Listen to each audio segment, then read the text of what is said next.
جو مال ماں باپ اور رشتہ دار چھوڑ مریں، تھوڑا ہو یا بہت، اس میں مردوں کا بھی حصہ ہے اور عورتوں کا بھی۔ یہ حصے اللہ کے مقرر کیے ہوئے ہیں، اور جب میراث کی تقسیم کے وقت غیر وارث رشتہ دار اور یتیم اور نادار لوگ آ جائیں تو ان کو بھی اس میں سے کچھ دے دو اور ان سے معقول بات کہو۔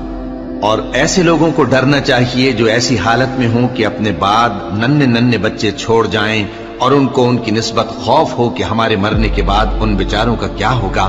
پس چاہیے کہ یہ لوگ اللہ سے ڈریں اور درست بات کہیں۔